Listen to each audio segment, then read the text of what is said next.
Hey, it's Brock here from Rock Hill Farms, and today we are going to do a tractor review on my friend Chad's Kioti.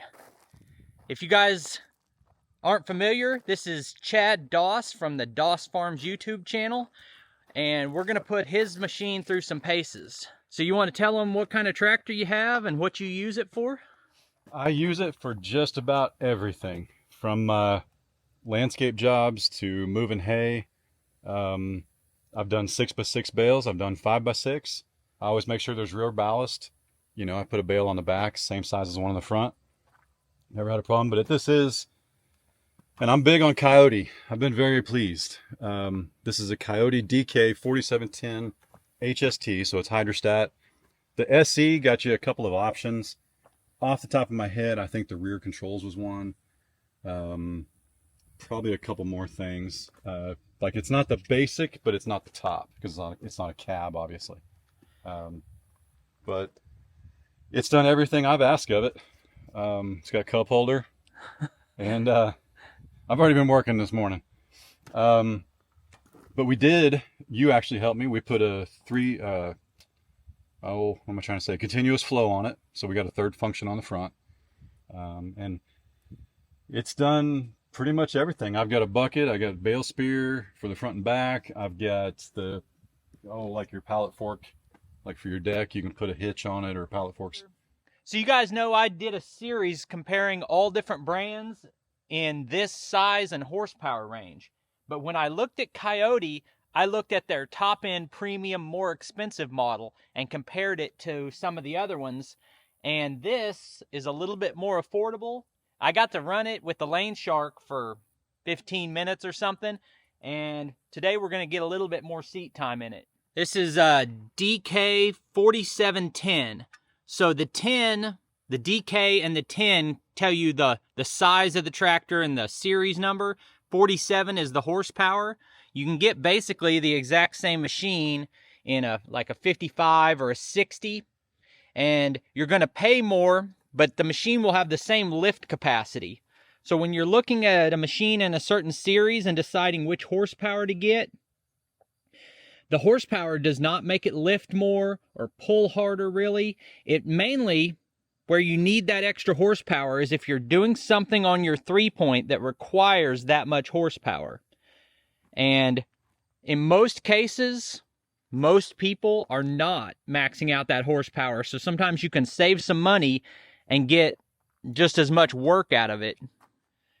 So this tractor is the same frame size as the TYM 574 that I've got. It's the tires, we set them side by side. They're about an inch or two shorter. The rear lift capacity is 2,800 pounds.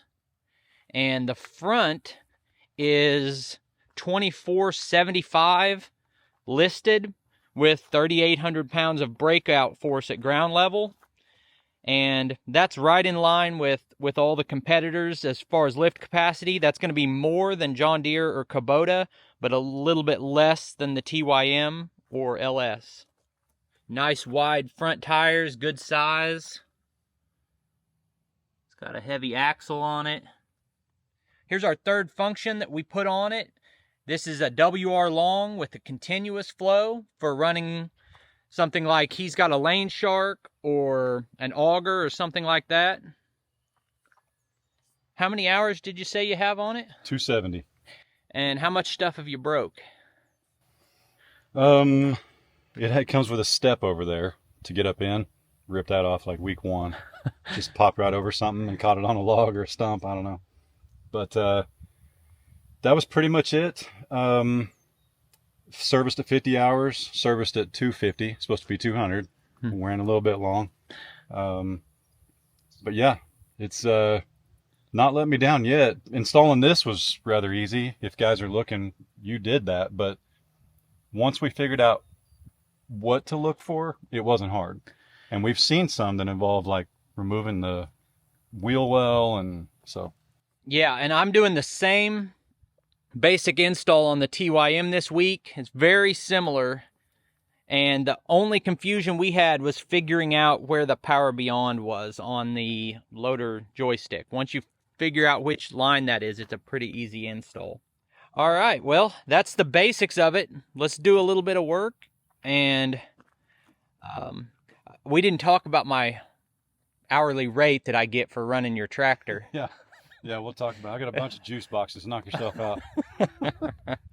I've had a few people ask me for a video on a unique solution for storing a post auger like this. Because when you take them off and they flop on the ground, they're heavy and hard to put back on. And I've built some specialty racks for holding different types of attachments. And so I had requests on a good storage solution for this. I think Chad just showed us right here. You bury it a foot in the ground, and then that holds all that part of the weight right there. And then you just set this down. That was the easiest auger removal I've ever seen. Because this is, I don't know what these weigh. And I'm not small, but this will knock you over. It's a wrestling match. Yeah. So, no, I've been doing this about 2 years. Honestly, I'd give credit if I knew, but I saw somebody on YouTube do it, and I was like, hey. Someone will tell us that you're going to rust out your auger or some terrible thing, but I think it's a good that's solution. Better than dropping this thing on my toes. So we took that off because we're going to put on a stump grinder. And I've shown this grinder a couple times before. It's a Woodland Mills WG24. So I've been wanting to try one of these. I've only ran these on small tractors. I've never ran one on a bigger frame size like this. So I'm looking forward to seeing the difference in it, how it affects your visibility and the power, if you can work through the stump faster, things like that. So that's what we're going to do first. Every time I use an open station, I think, man, I like this open station better. It's all that visibility and you feel connected to what you're doing and you hear the engine sounding like a diesel engine. And I'm like, man, I need an open station. But the thing is, it is 68 degrees today. I'm in the shade. There's a slight breeze. Like, you couldn't have a more perfect weather day.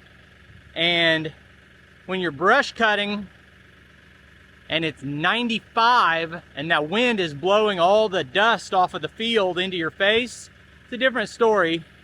So you can save a bunch of money, and I see the appeal for all the open station fans. We're gonna slide the drawbar in because it looks like it could hit when you lower the PTO. Trying to impress us with that giant chainsaw? Well, wait till you see it till you judge it. What do we got? It's Husqvarna's new boy. It's all electric, T542 XI. I believe this is the top handle. Have you had it long? Yeah, about 2 months. It'll do anything I've asked it, but it's got a clutch in it, which is unique for electric. But it straight rips. But no, I figured I'd take down, so you don't have to grind down 24 inches of stump. Good plan. Yeah, I tested out some electric chainsaws a couple years ago and said they weren't quite there for me yet. But that electric technology is always improving, so. I loved this. Came from our friends at Safford. I've heard of them, Safford, Alabama. Okay. Safford Equipment.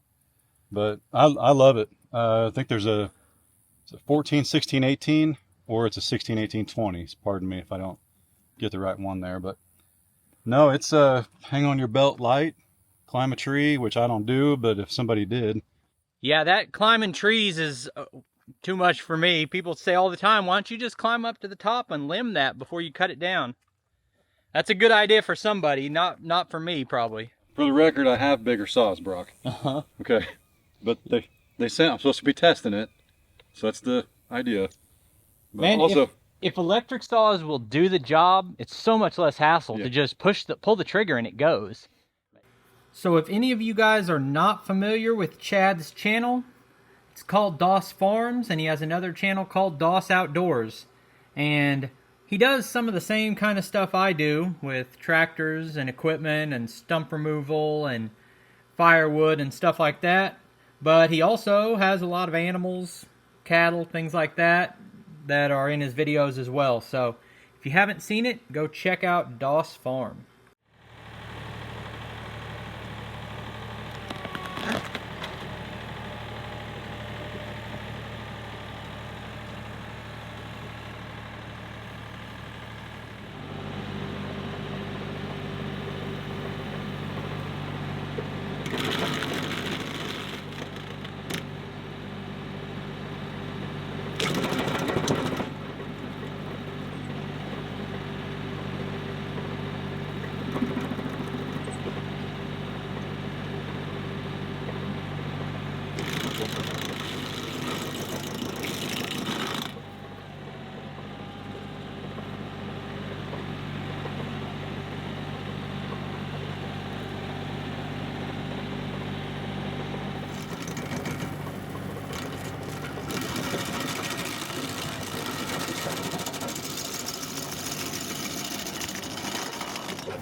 So I was messing up here. This pin's not supposed to be in there when you run it. Oops. I was kind of messing that up.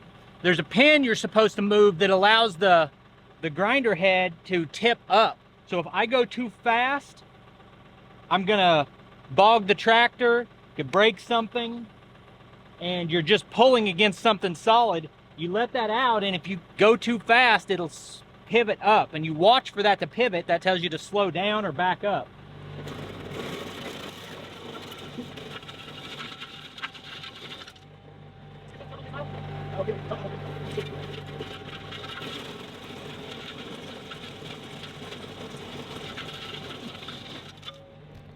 So that didn't take much time at all.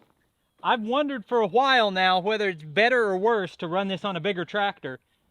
On the bigger tractor, your PTO shaft is at a lot steeper angle, and if you were running 1,000 hours on that, you might be hard on the U-joints. You know, you get more force on that, more vibration, the steeper your PTO angle, but the visibility was great. And what I can say on a small tractor is it's kind of shaking the tractor a little bit as it struggles to go through something tough. And you can hear the engine RPMs drop. And that's because you lost like 60 pounds. Right? I get up there, that sucker won't move left or right. No, love you, buddy. Yeah. Yeah, I'm not as much ballast as I used to be. But with this, the engine didn't bog down ever. Grinding that, which is a small stump, but it was a lot more, you could tell it had more than enough power instead of just enough power. Pretty quick and easy. And with the cost of one of these grinders, I think they pay for themselves pretty quick. So I've been going around doing mower reviews as well. And there's a mower that I've never seen before that Chad just got, and then my friend Brad from Piney Grove Homestead got the same mower, I believe. And it's called the Yakta. And when I heard that, I thought, okay, there's this new company that's come out with a mower, but they're actually owned by Aeroquip, the fence and cattle panel company, so they've been around. And man, it looks overbuilt. It's a beast. Have you got to mow with this much yet? I have had it about, I think I've had it about 90 days now. So right before it stopped raining for a while. It straight rips. It's very, very powerful. Look how thick that frame is. Goodness gracious. Heavy built. Well, I believe this is 30 and a half horsepower. Dual fuel tanks. Kawasaki. Yep. Is that like a 60-inch deck? That's a 61. You 61. squeaked out another 1 inch there. So if you guys are familiar with Grasshopper and the fact it's got a regular PTO and you can put different attachments on, that's what Yakta is working towards. They've designed this mower for the future ability to put all different types of attachments on the front. There'll be a lever right here, and you'll pull that and literally just back out away from it, because there's caster wheels down at the bottom, like anti-scalp wheels, and you'll just back up and hook up to another implement. It also allows you, you'll have to ask Yakta which ones, but you can drop from like a 72 to a 61-inch cut. Yeah, so things like snow attachments or aerators, you're going to have other options you can put on the front of this chassis. So if you want to see more on this mower, you can check it out at Piney Grove or here on Doss Farms. In the spring, I'm going to hit all the brands I didn't hit this year. All right, I'm going to move a little bit of dirt now. This has been dug up, and so it's loose dirt, but it's been rained on a lot, so it's going to be wet, muddy a little bit. But the idea is just to get a feel for how the loader feels handling material compared to the other machines I've ran. This does not have fluid in the tires, and all it's hanging on the back is the stump grinder, so if it looks a little bit light in the rear, that's why. It doesn't have a ton of ballast on it. I was telling Chad he needs to get with Rimguard and get some fluid put in there.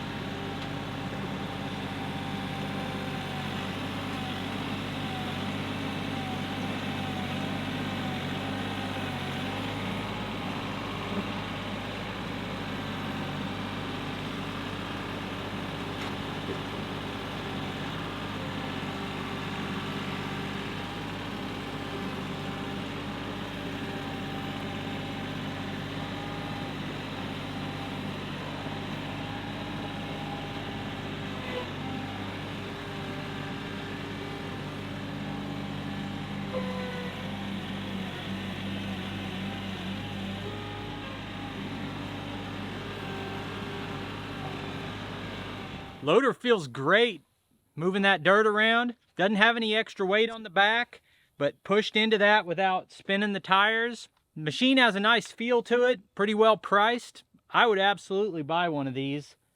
I enjoy the open station too. I was saying we were going to lift a hay bale to like prove the lift capacity, but he moves those full-size bales like every day. It handles them just fine, and so I'm not going to do a lift capacity test on it right now without more rear ballast. But nice machine. I appreciate you having me out here play with equipment. It's what I enjoy doing, and I've wanted to run that Woodland Mills stump grinder on a bigger machine for a while. Handled it just fine. So I appreciate you taking time to watch the video. I'll put links on the screen to a couple more of our videos, and I'll see you next time.